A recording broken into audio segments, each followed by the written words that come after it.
Assalamualaikum warahmatullahi wabarakatuh. Kembali lagi dengan Bapak dalam sesi bedah soal PKN kelas 9. Salam Pancasila. Pada kesempatan kali ini, Bapak akan mencoba membedah soal simulasi ujian madrasah berstandar nasional tahun 2021 paket 1. Sekali lagi, kita simak baik-baik persiapan UMBN tahun 2021 untuk pelajaran PKN. Mari kita sama-sama bedah soal paket pertama dari simulasi UMBN PKN tahun 2021. Semoga dapat disimak dan dapat dipahami dengan baik ya. Baiklah anak-anak, mari kita bahas soal yang pertama.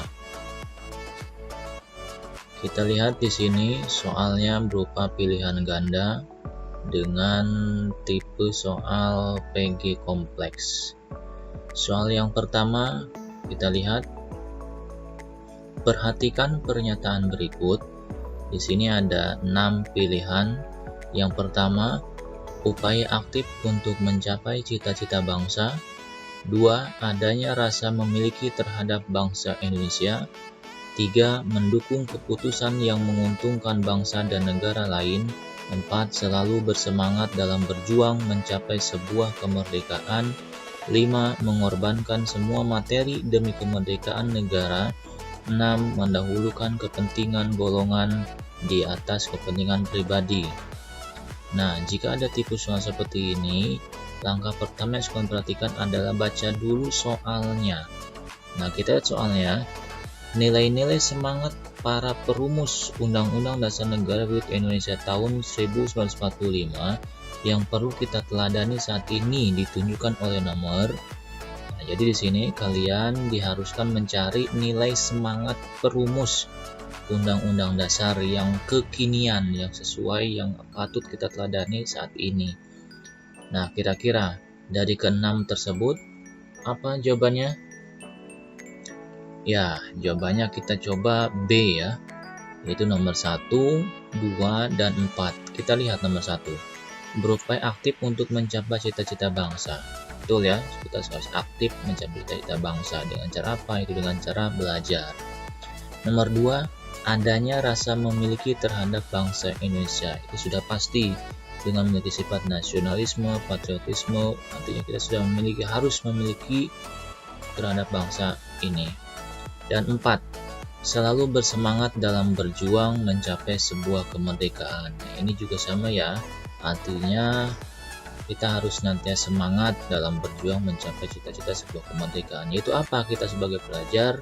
Yaitu mencapai prestasi yang terbaik dalam hal belajar. Itu ya anak-anak, itu soal nomor 1. Baik anak-anak, selanjutnya kita masuk ke soal nomor 2. Nah, kita lihat di sini. Ini adalah tipe soal sebuah pengetahuan atau pemahaman ya. Soalnya adalah sebagai berikut. Suatu bangsa dijajah memiliki pemikiran, sekali lagi, suatu bangsa yang dijajah memiliki pemikiran bahwa penjajahan harus dihapuskan karena membawa penderitaan dan kesengsaraan. Dalam diri bangsa tersebut lahirlah tekad persatuan dan kesatuan untuk melepaskan diri dari penjajahan. Hal tersebut merupakan fungsi Pancasila sebagai, nah kita masuk ke dalam fungsi Pancasila ya. Fungsi Pancasila ini sudah kalian pelajari di kelas 9 semester 1 ya. Kita lihat optionnya ada 4. Yang A yaitu ideologi nasional, B. Fungsi sebagai kepribadian bangsa, yang C. Sumber segala hukum, yang D. Pandangan hidup bangsa. Nah, kira-kira kalau melihat tipe soal seperti ini, jawabannya kira-kira apa? Apakah A, B, C, atau D? Kalau kalian bisa mempelajari materi sebelumnya dengan baik, pasti akan bisa menjawab soal ini. Ya, jawabannya adalah D ya, pandangan hidup bangsa. Kenapa jawabannya D? Karena memang di sini kata kuncinya adalah suatu bangsa yang dijajah memiliki pemikiran bahwa penjajahan harus dihapuskan. Nah ya, itu adalah pemikirannya suatu pandangan nilai apa yang terkandung di dalamnya. Jadi sebuah pandangan hidup bangsa. Ya, jawabannya adalah D. Nah, soal nomor 3. Ini juga tipe soal pengetahuan, pemahaman. Namun di sini ada pengecualian atau di sini ada kalimat bukan ya. Kita baca soalnya ya. Berikut yang bukan merupakan salah satu hak DPR. Nah, ini kita juga sudah mempelajari ya materi kelas 9 semester 1. Kita optionnya yang A, mengajukan rancangan undang-undang. Apakah ini hak DPR? B, mengubah rencana undang-undang. Nah, yang C, menyetujui atau menolak RAPBN. Yang D, merencanakan penyelenggaraan pemilu. Nah, kira-kira apa jawabannya?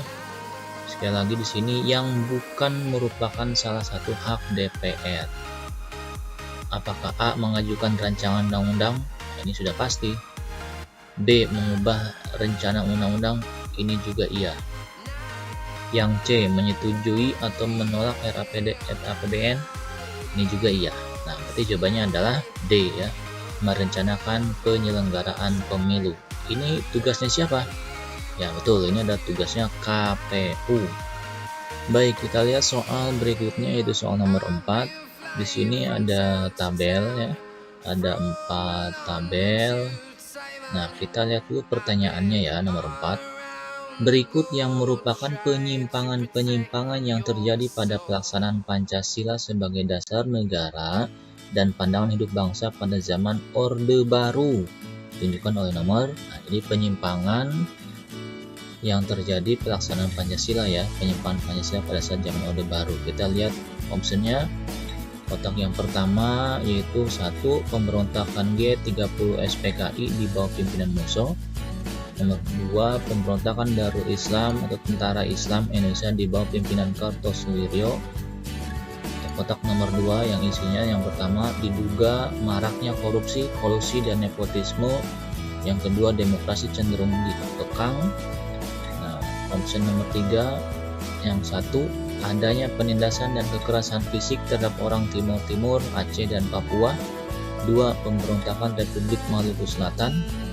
Nah, itu adalah opsi nomor 3. Dan nomor 4 adalah 1. Pemberontakan PKI yang terjadi di Madiun di bawah pimpinan Musso. Yang kedua, perjuangan rakyat. Nah, kira-kira jawabannya apa? Jadi penyimpangan yang terjadi pada masa Orde Baru. Orde Baru itu artinya pada saat pemerintahan Presiden Soeharto ya. Kita lihat ya, jelas jawabannya adalah ya yang nomor 2 ya, nomor 2 yang B. Yaitu yang pertama diduga maraknya korupsi, kolusi dan nepotisme. Yang kedua, demokrasi cenderung dikekang. Nah, kita lihat masuk soal nomor 5. Nah, ini termasuk kategori soal odds. Odds itu adalah high order thinking skill, artinya soal tingkat tinggi. Kita lihat di sini soalnya seperti apa. Kita baca dulu soalnya. Contoh dinamika yang terjadi di masyarakat sesuai dengan fungsi Pancasila. Nah, ya, jadi sekarang kita cari contoh dinamika yang terjadi di masyarakat sesuai dengan fungsi Pancasila. Kita lihat nomor 1 ya. Pernyataannya nomor 1, menjaga kerukunan dan bekerja sama dengan orang lain tanpa memandang agama yang dianutnya. Bisa jadi ya, memang kita harus bekerja sama dengan siapapun. Ya, nomor 2, bergotong royong membersihkan lingkungan sekitar apabila diajak oleh orang lain. Ya, ini juga bisa jadi termasuk. Nomor 3, menjalin silaturahmi dengan tetangga meskipun berbeda pilihan saat pelaksanaan pemilihan kepala desa. Itu sudah pasti ya, harus ya. Dan nomor 4, mengikuti era globalisasi dengan menggunakan bahasa gaul dalam berkomunikasi dalam kehidupan sehari-hari. ini juga silakan, tapi harus menempatkan pada tempatnya juga bahasanya. Nomor 5, menjalankan keputusan hasil musyawarah dengan penuh rasa tanggung jawab, itu sudah pasti. Yang keenam, menghormati keputusan hasil musyawarah karena dianggap sebagai hasil buah pemikirannya. Ini juga tidak sepenuhnya seperti itu ya, karena ada juga hasil pemikiran orang lain. Nah, kira-kira yang lebih tepat, contoh dinamika yang terjadi di masyarakat sesuai dengan fungsi Pancasila, apa itu jawabannya? Ya, jawabannya adalah B, 1, 3, dan 5. Nah, jadi sekali lagi 1, 3, dan 5 itu menjaga kerukunan, dan menjalin silaturahmi, dan juga menjalankan keputusan hasil musyawarah. Ya, itu adalah contoh soal nomor 5 jawabannya ya. Baik, berikutnya kita masuk soal nomor 6. Nah, soal di sini adalah berupa pengetahuan ya. Kalau kalian mampu membaca, memahami materi dengan baik, insya Allah bisa. Jumlah anggota BPUPKI yang memiliki hak suara sebanyak A. 62 orang, B. 69 orang, C. 70 orang, D. 80 orang. Jawabannya adalah, ya udah pasti ya, jawabannya adalah A. 62 orang. Ini ada soal pengetahuan. Nomor 7, pihak Belanda masih ingin menguasai Indonesia dan melaksanakan agresi militer serta upaya-upaya pemberontakan terhadap Negara Kesatuan Republik Indonesia di sejumlah daerah. Hal tersebut terjadi pada tahun, nah ini juga soal pengetahuan, jadi sekali lagi kuncinya kan harus rajin membaca ya. A. Tahun 1945 sampai 1950, B. Tahun 1950 sampai 1959, C. Tahun 1959 sampai 1966, D. Tahun 1966 sampai 1998. Nah, kira-kira jawabannya yang mana? Ya, betul ya, tahun 1945 sampai 1950. Karena kuncinya di sini adalah pihak Belanda masih ingin menguasai. Nah, berarti kan kondisinya sudah merdeka. Ya, jadi pihak Belanda masih ingin menguasai. Nah, jawabannya ada tahun 1945 sampai 1950. Baik, soal berikutnya soal nomor 8. Ini juga masih soal tentang pengetahuan ya. Pengetahuan dimana kebanyakan soal ini masih, kalau lihat tipenya sih tipe soal kelas 8 ya, semester 1 kalau tidak salah. Soal nomor 8, sidang BPUPKI dapat terlaksana secara musyawarah dan mufakat. Hal itu dapat terlihat pada saat KRT Rajiman Widodiningrat ya sebagai ketua BPUPKI menanyakan untuk menerima Undang-Undang Dasar Negara Republik Indonesia tahun 1945 dengan sebulat-bulatnya. Beliau meminta dengan hormat yang setuju dan menerima, diharapkan untuk berdiri. Sikap yang dapat diteladani dari pendiri negara tersebut adalah, ini sebetulnya sangat mudah ya. A. Cinta tanah air dan kerelaan berkorban demi bangsa dan negara. B. Musyawarah untuk mufakat lebih baik dilakukan dengan pemungutan suara. C. Tidak mendukung dan menjunjung tinggi hasil keputusan musyawarah untuk mufakat. D. Mengutamakan kepentingan bangsa dan negara di atas kepentingan pribadi dan golongan.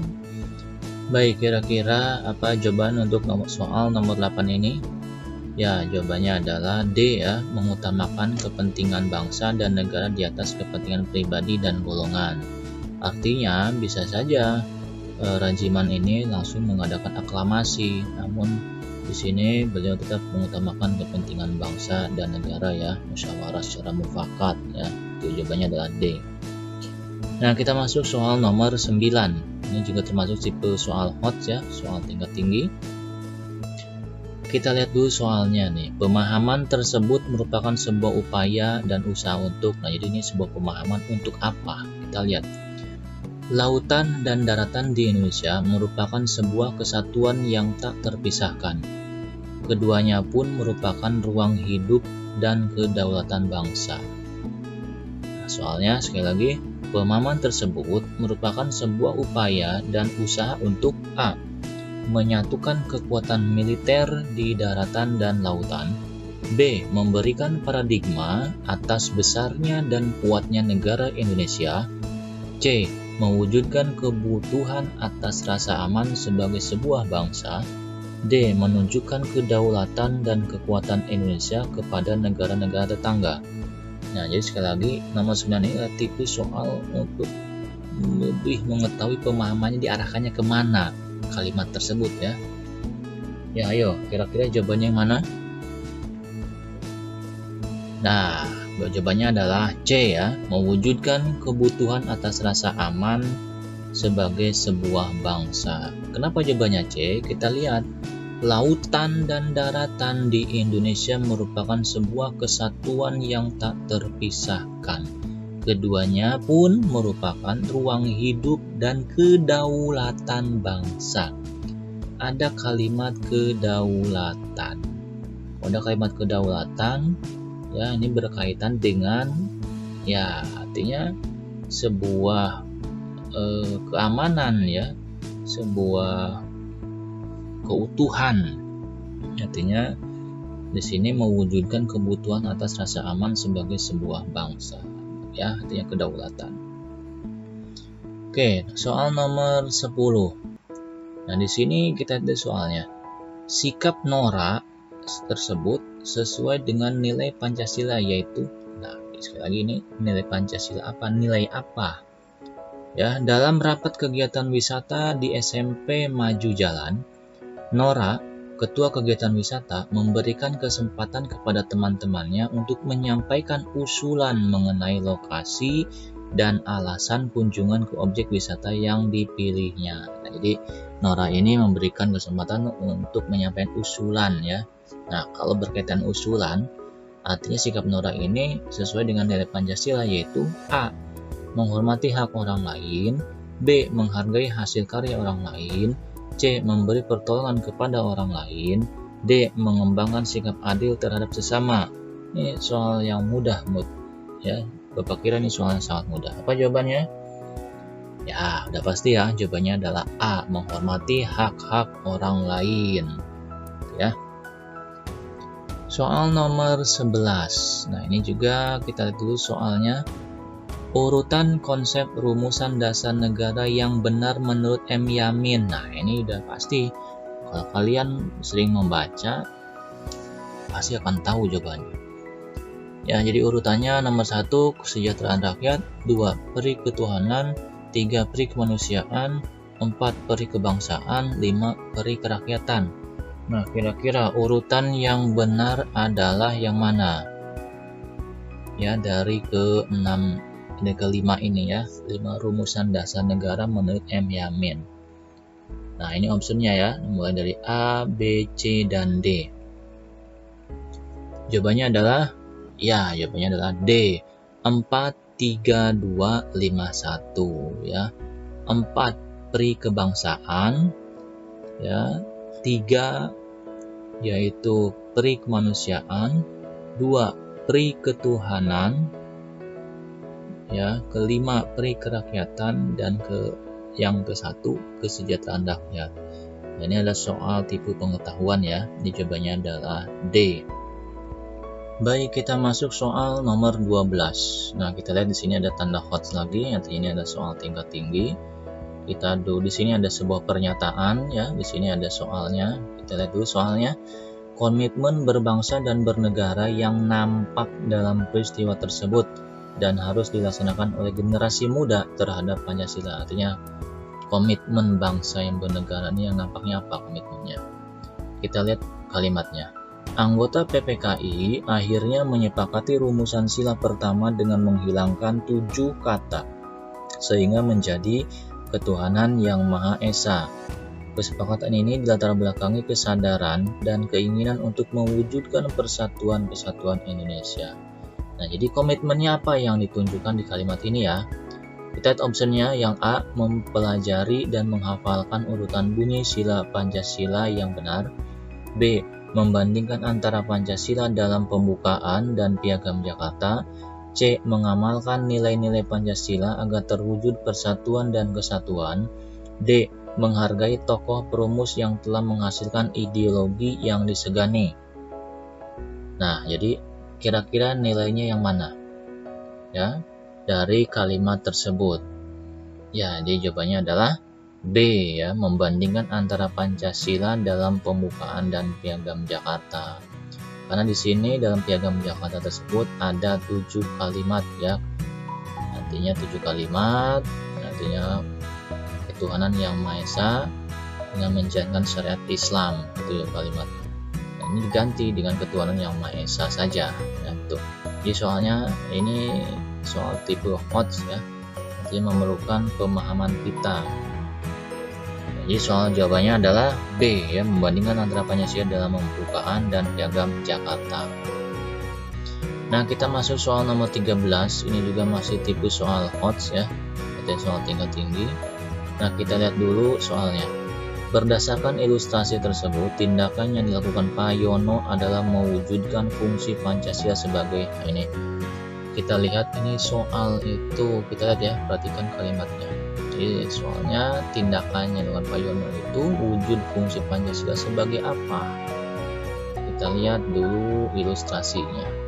Sebagai seorang ketua RT, Pak Yono sangat yakin bahwa kepedulian pada sesama, musyawarah, dan gotong royong adalah cara terbaik untuk menyelesaikan berbagai masalah yang ada di lingkungannya. Misalnya, ketika ada warga yang terkena musibah, Pak Yono segera mengumpulkan para kepala keluarga untuk membicarakan bantuan yang dapat diberikan.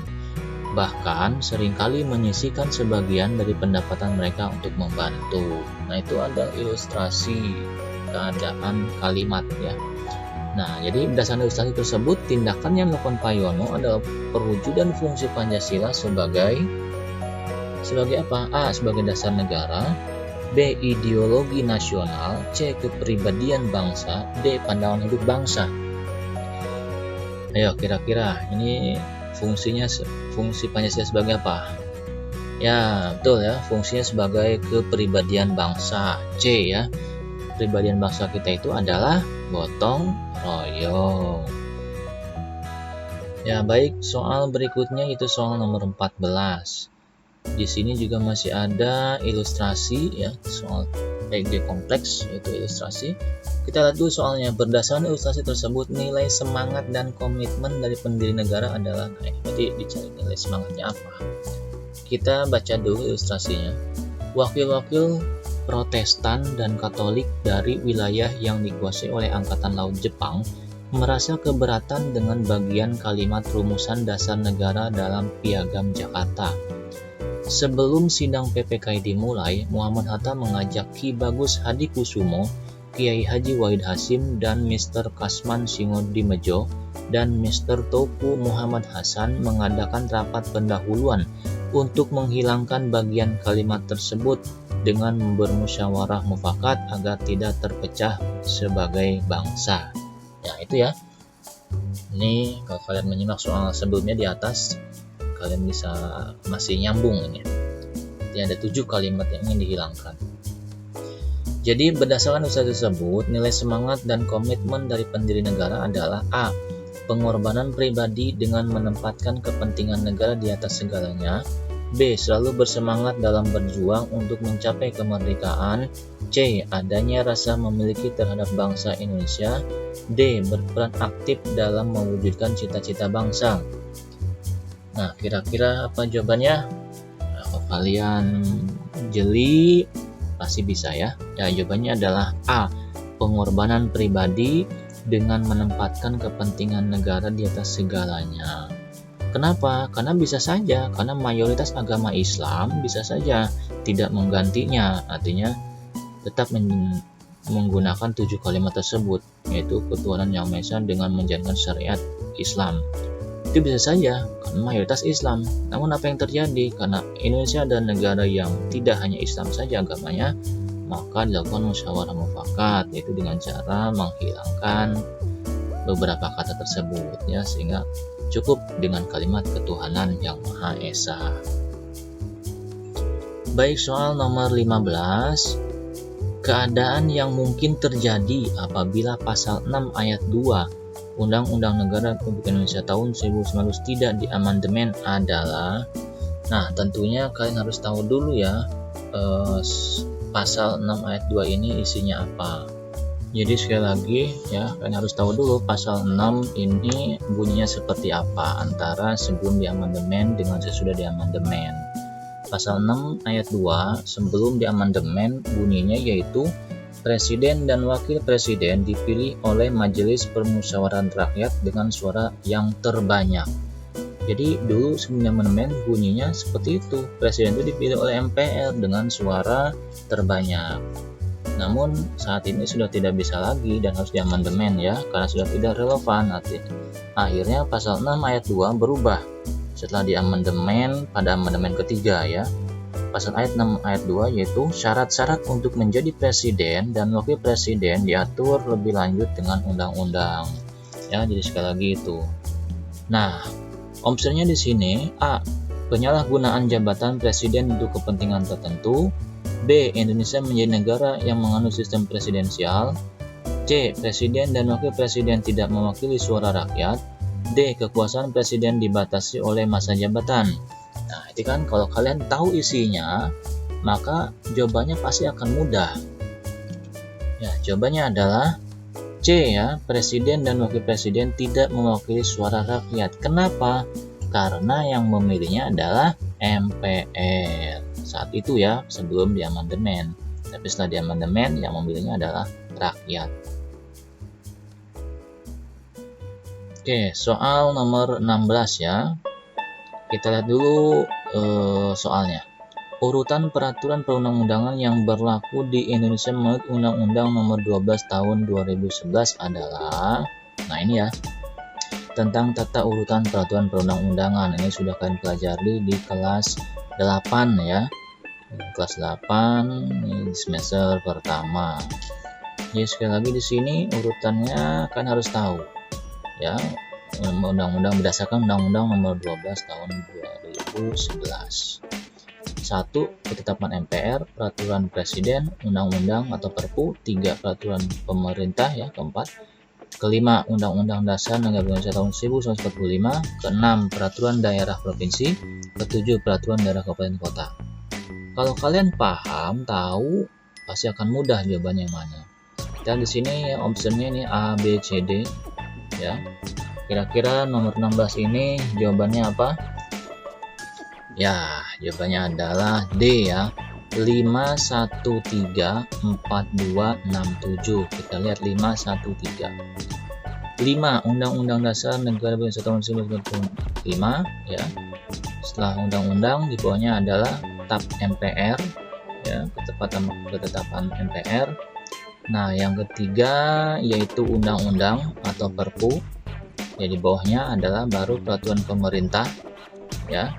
Nah, kita lihat 26 peraturan presiden, peraturan daerah provinsi, dan peraturan daerah kabupaten kota. Nah, itu ada urutan peraturan perundang-undangan menurut Undang-Undang Nomor 12 Tahun 2011. Jawabannya adalah D ya. Jadi sekali lagi ini ada tipe soal pilihan ganda biasa, namun kalian harus paham dulu, harus tahu dulu konsepnya.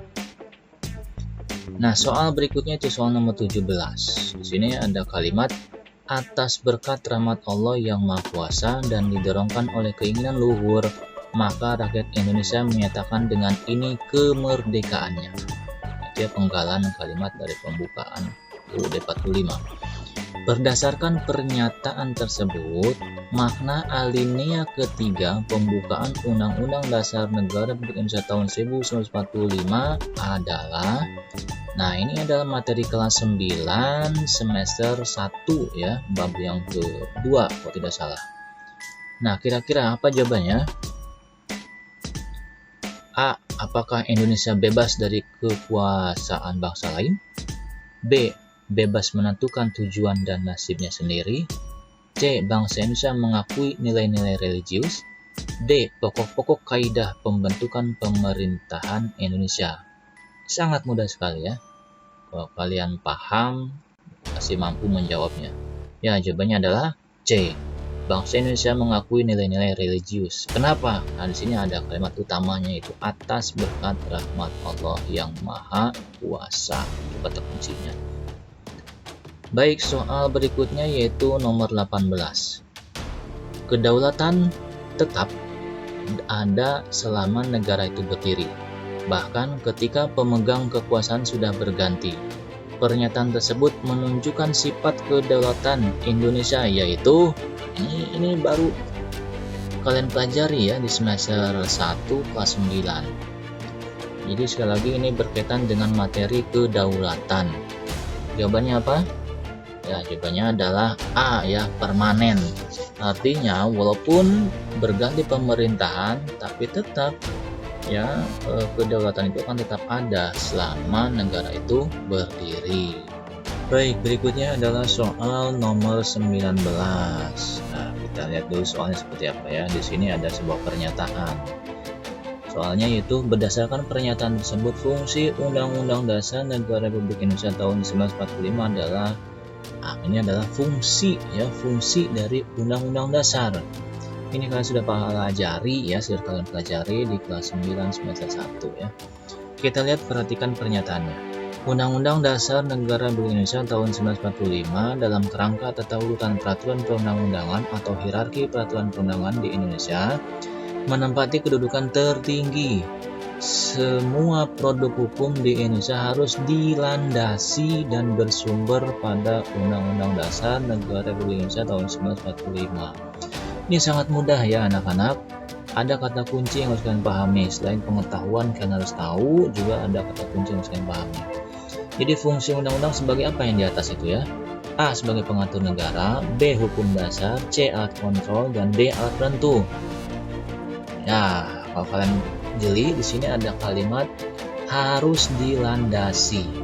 Berarti sebagai hukum dasar. Ya, jawabannya adalah B ya. Sebagai hukum dasar. Mudah sekali. Berikutnya di sini soal nomor 20. Nah, di sini ada soal, kita lihat dulu soalnya. Oke, soalnya di sini kita baca langsung saja. Pasal 1 ayat 1 Undang-Undang Dasar Negara Republik Indonesia tahun 1945 menegaskan kedaulatan berada di tangan rakyat dan dilaksanakan menurut Undang-Undang Dasar. Itu ya kalimatnya. Pasal 1 ayat 1. Berdasarkan pasal tersebut, kedaulatan yang dianut oleh Negara Kesatuan Republik Indonesia adalah kedaulatan. Ini mudah sekali ya anak-anak. Kalau nggak tahu ini, waduh kebangetan nih. Kedaulatan apa nih? Nomor 20. Ya betul ya, kedaulatan rakyat. C ya. Kedaulatan berada di tangan rakyat. Nah ini kata kuncinya, berada di tangan rakyat. Maka jawabannya adalah kedaulatan rakyat. Ya, betul. Nomor 21.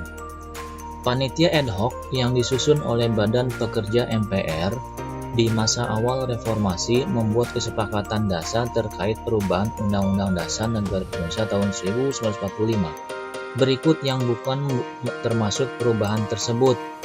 Nah, jadi perubahannya apa aja nih yang bukan ya? Ini ada kalimat pilihan. A. Mempertegas sistem pemerintahan parlementer. B. Mempertahankan penjelasan Undang-Undang Dasar Negara Republik Indonesia tahun 1945. C. Tidak mengubah pembukaan Undang-Undang Dasar Negara Republik Indonesia tahun 1945. D. Mengubah bentuk negara Indonesia menjadi serikat. Nah, apa jawabannya anak-anak? Nah, ini sangat mudah sekali ya. Ya, jawabannya adalah C. Tidak mengubah pembukaan Undang-Undang Dasar Negara Republik Indonesia tahun 1945. Itu ya. Jadi ini adalah jawabannya C. Kenapa apa enggak yang D? Nah, kalau yang D itu hanya pengecoh saja. Ya, sebetulnya jawabannya itu bisa saja mempertegas sistem pemerintahan parlementer. Ya, yang A atau yang B mempertahankan penjelasan UUD. Tapi jawaban yang lebih tepat adalah C ya, tidak mengubah pembukaan UUD Negara Indonesia tahun 1945 ya. Baik, berikutnya ada soal nomor 22. Ini tipe soal HOTS ya. Soal tingkat tinggi. Kita lihat di sini, ketika sedang melakukan pencoblosan di bilik suara, Andi dengan sengaja merekam pilihannya, ayo merekam, untuk diberikan kepada oknum yang membeli suaranya. Dengan demikian, ia mendapatkan sejumlah uang. Hal tersebut bertentangan dengan asas dalam pemilu, yaitu, ini juga sudah kalian pelajari kemarin di semester 1 kelas 9 ya. A. Umum dan langsung, B. Umum dan bebas, C. Langsung dan rahasia, D. Bebas dan rahasia. Sangat mudah sekali. Apa jawabannya? Ya, jawabannya adalah D ya, bebas dan rahasia. Itu jawabannya. Nomor 23, ini juga tipe soal HOTS ya. Kita simak. Pak A dilaporkan masyarakat sekitar karena menjual obat-obatan terlarang, terlebih melibatkan anak-anak remaja sebagai kurir. Polisi pun menindaklanjuti dan menangkap Pak A. Kasus tersebut menunjukkan penghayatan dan pengamalan dari pokok pikiran titik-titik pembukaan Undang-Undang Dasar Negara Republik Indonesia tahun 1945. Pokok pikiran keberapakah ini? Apa jawabannya? Ini masih pelajaran kelas 9 semester pertama ya. Jadi jawabannya adalah B ya, pokok pikiran kedua. Baik, berikutnya kita masuk soal nomor 24. Kita perhatikan soal. Sini ada listasi ya. Setiap kali berkendara, Dian senantiasa menaati rambu-rambu lalu lintas. Namun, suatu waktu, ketika ada mobil pemadam kebakaran yang bergegas ke lokasi kebakaran lewat, meskipun lampu hijau, Dian tidak menjalankan mobilnya dan membiarkan mobil pemadam kebakaran tersebut lewat. Namun, beberapa pengemudi di belakangnya membunyikan klakson karena tidak setuju dengan tindakan Dian. Sejatinya, tindakan Dian adalah titik-titik-titik. Itu ya, ini ilustrasinya, bisa kalian bayangkan ya. A. Melanggar norma hukum karena mengganggu pengendara lain dan menimbulkan kemacetan. B. Tidak melanggar norma hukum karena mobil pemadam kebakaran yang sedang menjalankan tugas wajib didahulukan. C. Melanggar norma hukum karena dapat membahayakan dirinya dan orang lain. D. Tidak melanggar norma hukum karena mengedepankan nilai kehidupan. Ya, jawabannya apa? Ini sangat mudah ya, yang membutuhkan sebuah kejelian dalam menjawab dan juga pengetahuan umum tentunya ya, tentang berkendara. Ya, jawabannya adalah B ya. Tidak melanggar norma hukum karena mobil pemadam kebakaran yang sedang menjalankan tugasnya wajib didahulukan. Jadi kalau ada pemadam kebakaran itu wajib didahulukan. Gitu ya, walaupun lampunya sudah hijau, tetap biarlah kendaraan pemadam tersebut berkendara lebih dahulu ya, toh nggak lamanya ini, cuma sebentar. Baik, soal nomor 25. Di sini ada sebuah wacana ya. Soalnya kita lihat dulu soalnya nih. Berdasarkan wacana tersebut, pemahaman terhadap penyusunan Undang-Undang Dasar sangat penting karena ini tentang pemahaman penyusunan undang-undang ya. Kita baca dulu wacananya. Insinyur Soekarno sebagai Ketua PPKI dalam sambutan pembukaan sidang dengan penuh harapan mengatakan, "Saya minta lagi kepada tuan-tuan sekalian supaya misalnya mengenai hal Undang-Undang Dasar sedapat mungkin kita mengikuti garis-garis besar yang telah dirancangkan oleh Dokuritsu Zunbi Tiosakai dalam sidang yang kedua. Perubahan yang penting-penting saja kita adakan dalam sidang kita sekarang ini.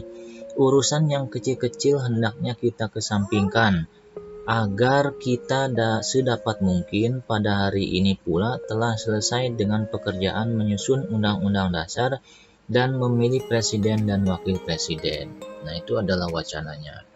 Kita kembali lagi baca soalnya. Berdasarkan wacana tersebut, pemahaman terhadap penyusunan Undang-Undang Dasar sangat penting karena A. Mengetahui bagaimana penyelenggaraan negara dan tugas serta wewenang badan-badan yang ada dalam penyelenggaraan negara. B. Menjadi material, bahan yang historis dan bahan interpretasi untuk menerangkan maksud Undang-Undang Negara Republik Indonesia tahun 1945. C. menjadi bagian dari hukum dasar untuk mencegah terjadinya penyalahgunaan kekuasaan. D. Menjadi landasan struktural penyelenggaraan pemerintahan negara Republik Indonesia. Nah, kira-kira nomor 25 ini jawabannya apa? Ya, jadi pemahaman terhadap penyusunan undang-undang dasar sangat penting karena apa jawabannya? Ya, itu ya jawabannya adalah A. Jadi pemahaman dan penyusunan undang-undang dasar. Kenapa A? Yaitu untuk mengetahui bagaimana penyelenggaraan negara dan tugas serta wewenang badan-badan yang ada dalam penyelenggaraan negara. Coba saja kalian buka undang-undang dasar ya, pasal-pasalnya. Di situ kan mengatur tentang bagaimana penyelenggaraan negara, wewenang dan juga tugas dari setiap badan-badan penyelenggara negara. Itu ya, itu jawabannya adalah A. Baik, berikutnya di sini soal nomor 26. Yanuar merupakan salah satu peserta didik di SMP G yang setiap kali diberi tugas oleh gurunya selalu dikerjakan dan diselesaikan tepat waktu. Ia juga termasuk siswa yang selalu hadir tepat waktu dan menaati peraturan di sekolah. Sikap Yanuar merupakan cerminan dari pembukaan Undang-Undang Dasar Negara Republik Indonesia tahun 1945 pokok pikiran keberapa? A ke-1, D ke-2, C ke-3, D ke-4. Jawabannya adalah ya kedua, ya. Artinya taat akan peraturan. Ini soal nomor 26 ini adalah materi kelas 9 semester 1 ya. Baik, soal nomor 27. Budi dilaporkan tetangganya yang bernama Jaja ke pihak yang berwajib dengan tuduhan pencemaran nama baik. Budi diduga menuliskan berita tidak benar tentang pribadi Jaja ke media sosial. Kasus tersebut termasuk dalam jenis hukum A. Pidana, B. Perdata, C. Tata negara, D. Administrasi negara. Jawabannya adalah, ini mudah ya. Ya, jawabannya adalah pidana. A ya, masuk pidana ya, pencemaran nama baik diatur oleh pasal 310 dan juga 311 Undang-Undang Kitab Undang-Undang Hukum Pidana. Nah, soal nomor 28. Sini ada penggalan kalimat. Maka disusunlah kemerdekaan kebangsaan Indonesia itu dalam suatu undang-undang dasar negara Indonesia. Itu penggalan kalimatnya. Berdasarkan kalimat tersebut, makna alinea keempat pembukaan Undang-Undang Dasar Negara Republik Indonesia tahun 1945 adalah, jadi maknanya apa nih? A. Mengakui hak kodrati berkehidupan kebangsaan yang bebas. C. Bentuk negara Indonesia adalah republik yang berkedaulatan rakyat. C. Negara Indonesia berdasarkan hukum dan harus memiliki undang-undang. D. Negara bebas dari kekuasaan bangsa lain dan menentukan nasibnya sendiri. Kira-kira nih apa jawabannya? Ya, jawabannya adalah B ya. Bentuk negara Indonesia adalah republik yang berkedaulatan rakyat. Karena di situ, maka disusunlah kemerdekaan kebangsaan Indonesia itu dalam suatu undang-undang dasar negara Indonesia. Ya. Jadi disusunlah kemerdekaan Indonesia dalam suatu undang-undang dasar. Dan undang-undang dasar itu apa? Ya ada pasal-pasal. Pasal-pasalnya itu mengatur ya tentang sistem pemerintahan, bentuk negara. Yang jawabannya adalah B. Nah, berikutnya ada soal nomor 29. Ini juga masuk ke dalam soal tipe HOTS ya. Nah, kita tulis soalnya. Berdasarkan ilustrasi tersebut, penyebab kurangnya dukungan warga terhadap penerapan peraturan.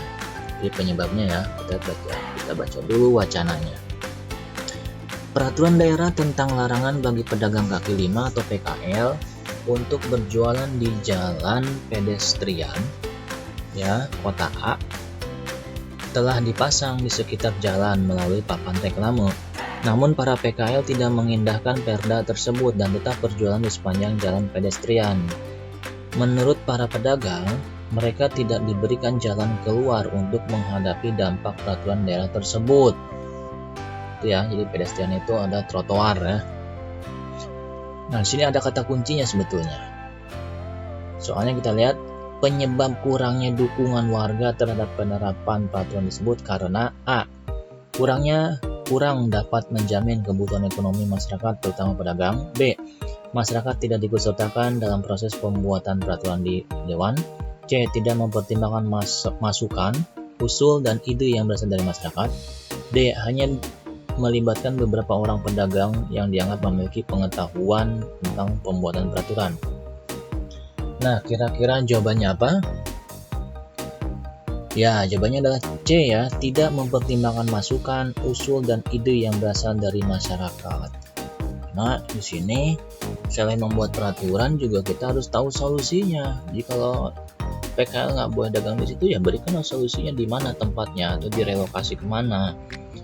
Ya, jadi usulannya itu masukan dan ide yang berasal dari masyarakat harus perhatikan juga. Jangan hanya membuat peraturan saja tanpa membuat solusinya, ya. Jawabannya adalah C. Nomor 30. Dr. Wahidin Sudirohusodo mengutarakan sebuah gagasan, yaitu para mahasiswa Stovia segera mendirikan organisasi yang bertujuan memajukan derajat bangsa. Adapun gagasan tersebut merupakan dampak dari, nah ini adalah materi kelas 8 ya. Kelas 8 ya, antara semester 1 atau semester 2. Nah, A. Penjajahan yang tak berkesudahan. B. Perasaan senasib. C. Politik etis. D. Pemikiran barat. Jadi nomor 30 ini apa jawabannya? Ya, jawabannya adalah politik etis. Jadi sekali lagi Dr. Wahidin Sudirohusodo mengutarakan sebuah gagasan, yaitu para mahasiswa Stovia segera mendirikan organisasi yang bertujuan memajukan derajat bangsa. Nah, ini kata kuncinya, memajukan derajat bangsa. Politik etis, artinya politik yang mengedepankan harkat derajat bangsa. Itu ya, jawabannya C. Nomor 31. Berikut yang bukan, nah ini memilih ya, tipe soal memilih. Yang bukan merupakan bentuk dari bela negara. A. Danu menjalankan tugas sebaik-baiknya sebagai seorang ketua kelas. B. Dani mendukung anaknya Anto menjadi seorang TNI. C. Dinda bekerja sebaik-baiknya sebagai seorang penjahit. D. Andi mengikuti pelajaran PPKN dengan serius dan baik. Apa jawabannya? Ini sangat mudah ya, yang bukan. Ya, sudah pasti jawabannya A. Danu menjalankan tugas sebaik-baiknya sebagai seorang ketua kelas. Nah, itu bukan bela negara, nama itu tugas yang harus dijalankan betul-betulnya, itu sebetul-betulnya. Jadi jawabannya adalah A. Danu menjalankan tugas sebaik-baiknya sebagai seorang ketua kelas. Itu adalah suatu kewajiban ya. Nomor 32. Belanda kerap menggunakan politik adu domba atau divide et impera. Salah satunya adalah dengan memilih dan menetapkan pemimpin tandingan bagi pemimpin yang seharusnya. Hal tersebut pernah terjadi di A. di Aceh, B. Kalimantan Selatan, C. Bali, dan D. Maluku. Ya, jawabannya adalah di Kalimantan Selatan. Ini sudah kita bahas bersama ya di materi kelas 8 ya. Baik, berikutnya adalah soal nomor 33. Di situ ada wacana lagi, ada bacaan ya. Kita lihat dulu soalnya. Bentuk konflik yang terjadi. Nah, bentuk konfliknya. Kita lihat. Karyawan perusahaan Nyur Melambai melakukan aksi demonstrasi di depan kantor perusahaan dengan menuntut kenaikan upah yang sesuai dengan UMK, upah minimum kota, yaitu kota Y. Hal tersebut dilakukan karyawan perusahaan karena selama ini pihak perusahaan belum memberikan upah atau tunjangan sesuai UMK. Jadi ini ada karyawan demo ya, menuntut upah lebih tinggi. Bentuk konflik yang terjadi adalah konflik A. Antar ras, B. Antar agama, C. Antar pribadi, D. Antar kelas sosial. Nah, ini konflik ya. Ini adalah materi kelas 9 semester 2 ya, atau bab 4. Apa jawabannya anak-anak? Ya, jawabannya adalah D ya, konflik antar kelas sosial. Mudah sekali. Baik, berikutnya adalah soal nomor 34. Berikut yang bukan. Nah, ini kembali soal memilih. Yang bukan termasuk pengalaman Pengamalan. Berikut yang bukan termasuk pengamalan nilai kebangkitan nasional yang dapat dilakukan para pelajar adalah A. Sejak di SMP, dia tertarik mempelajari kedirgantaraan, terlebih pesawat terbang, dan berniat menyumbangkan ide dan tenaga untuk pengembangan kedirgantaraan dalam negeri. B. Arman sangat serius belajar di sekolah, kelak ia ingin membagikan pengetahuannya dengan menjadi seorang guru. C. Penghasilan Pak Gio tidak banyak, bahkan cenderung kurang, tetapi ia berusaha sekuat tenaga agar kedua anaknya mendapat pendidikan yang layak. D. Dirga ingin sekali masuk jurusan teknik informatika, namun biaya untuk kuliah tidak ada. Ia pun mengurungkan niat untuk kuliah dan berusaha mencari pekerjaan demi membantu keuangan keluarga. Baik, kira-kira apa nih jawabannya yang bukan termasuk pengamalan nilai kebangkitan nasional? Ya, itu udah jelas ya, jawabannya adalah D. Dirga ingin sekali masuk jurusan teknik informatika, namun biaya untuk kuliah tidak ada. Ia pun mengurungkan niat untuk kuliah dan berusaha mencari pekerjaan demi membantu keuangan keluarga. Itu bukan termasuk dalam pengamalan nilai kebangkitan nasional. Ya. Baiklah anak-anakku yang Bapak banggakan, berikutnya kita masuk soal nomor 35. Ini kita ada tanda hot ya. Kembali ini masuk kategori soal tingkat tinggi. Di sini ada sebuah wacana ya atau ilustrasi. Kita lihat dulu soalnya. Contoh tindakan untuk mengembangkan kerjasama di bidang sosial. Kita lihat ya ilustrasinya. Pemerintah daerah kota X ingin agar pasar tradisional dapat bersaing dengan pasar-pasar modern yang terus berkembang di kota tersebut. Pemerintah kota pun melakukan pendekatan dengan para pedagang pasar tradisional agar mendapatkan dukungan dalam pembangunan dan penataan pasar tradisional.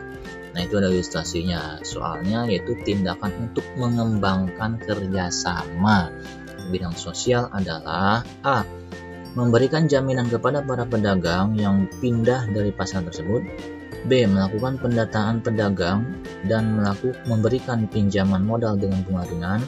C. Memberikan surat peringatan kepada para pedagang dengan jaminan pinjaman tanpa bunga. D. Menginformasikan rencana pembangunan pasar dan penataan kembali sesuai hak pedagang. Jadi, contoh tindakan untuk mengembangkan kerjasama antara pemerintah dan pedagang itu apa kira-kira? Kalau kalian jeli, pasti akan ketemu jawabannya. Ya, jawabannya adalah D ya. Menginformasikan rencana pembangunan pasar dan penataan kembali sesuai hak pedagang. Artinya, jika pengen bersaing dengan pasar tradisional harus ditata. Ditata artinya dibangun dulu pasarnya, dibagusin, ya berikan sesuai dengan hak pedagang. Artinya berikan lapaknya kembali ke para pedagang untuk mengembangkan usahanya tersebut. Ya, jawabannya adalah D. Nomor 36. Pembinaan persatuan dan kesatuan harus dilakukan dimanapun kita berada, di lingkungan keluarga, sekolah, masyarakat, bangsa, dan negara. Berdasarkan berdasarkan pernyataan tersebut, tindakan yang menunjukkan usaha membina persatuan dan kesatuan adalah A. Mempelajari budaya sendiri dan memahami budaya daerah lain. B. Berkorban dengan menyumbangkan pemikiran bagi keutuhan NKRI.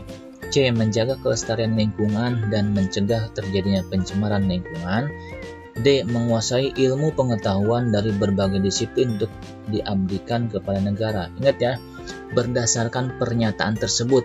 Jadi pikiran kalian berdasarkan pernyataan ini, nggak usah kemana-mana untuk memudahkan mencari jawabannya. Kalau kalian menemui soal tipe ini, kalian harus konsen, fokus. Apa jawabannya nomor 36? Ya, jawabannya adalah C ya, menjaga kelestarian lingkungan dan mencegah terjadinya pencemaran lingkungan. Jadi pembinaan persatuan dan kesatuan harus dilakukan dimanapun berada. Ya, di lingkungan keluarga, sekolah, masyarakat, bangsa, dan negara. Itu ya, jawabannya adalah C. Baiklah anak-anakku yang Bapak banggakan, sekarang kita masuk soal nomor 37. Negara kesatuan dengan sistem desentralisasi berarti, di sini ada tentang sistem pemerintahan daerah ya. Ada desentralisasi, ada dekonsentrasi, dan juga ada tugas pembantuan. Di sini Negara kesatuan dengan sistem desentralisasi berarti, jadi arti dari desentralisasi itu apa? Apakah A, segala sesuatu dalam negara langsung diatur dan diurus oleh pemerintah pusat? Nah, itu Bapak bicara, itu sebutnya sentralisasi ya. B, segala sesuatu dalam negara langsung diatur oleh pemerintah. C, kepala daerah diberikan kesempatan dan kekuasaan untuk mengurus rumah tangga sendiri, otonomi daerah, yang dinamakan daerah swatantra. D, kepala daerah tidak diberikan kesempatan dan kekuasaan untuk mengurus otonomi daerah. Jadi maksud dari desentralisasi itu adalah, ya ini soal pengetahuan sebetulnya. Kalau kalian tahu, ini materi kelas 8. Jawabannya adalah C ya, kepala daerah diberikan kesempatan dan kekuasaan untuk mengurus rumah tangga sendiri, otonomi daerah ya, itu namanya otonomi daerah, yang dinamakan daerah swatantra. Baiklah, kita masuk soal nomor 38. Ya, di sini ada pernyataan-pernyataan lagi ya, ada 5 pernyataan. Kita lihat dulu soalnya. Sikap dan perilaku menjaga kesatuan NKRI. Nah, ini menjaga kesatuan nih. Ini yang mana kira-kira ya dari kelima pernyataan ini sebagai sikap dan perilaku yang menjaga kesatuan? Apakah kita lihat, perhatikan hal-hal berikut ini. 1. Kesiapan sumber daya manusia terutama pengetahuan yang dimilikinya. 2. Menjaga wilayah dan kekayaan tanah air Indonesia. 3. Berkorban dengan tenaga atau dengan bekerja. 4. Memperluas pergaulan demi persatuan dan kesatuan bangsa. 5. Menghormati perbedaan suku, budaya, agama, dan warna kulit. Nah, jadi sekali lagi, sikap dan perilaku menjaga kesatuan NKRI ditunjukkan oleh nomor berapa nih? Apakah 1 dan 3, B 1 dan 4, C 2 dan 4, apakah D 2 dan 5? Jawabannya adalah ya C ya, 2 dan 4. Menjaga wilayah dan kekayaan tanah air Indonesia, memperluas pergaulan demi persatuan dan kesatuan bangsa. Nah, ini di sini dibutuhkan suatu kefokusan kita dalam mencermati setiap kalimat pilihan-pilihan ya di antara nomor 1 sampai 5. Jadi jawabannya adalah C. Soal nomor 39. Perkembangan teknologi komunikasi di era globalisasi sekarang ini memiliki konsekuensi terhadap budaya bangsa, terutama pemuda yang dalam posisi peralihan akan mengalami kebingungan dalam menghadapi pilihan budaya yang hadir. Itu ya. Berdasarkan ilustrasi tersebut, gagasan yang harus dilakukan untuk mewujudkan semangat persatuan di masa sekarang adalah cara mewujudkan semangat persatuan di masa sekarang itu apa? Apakah A.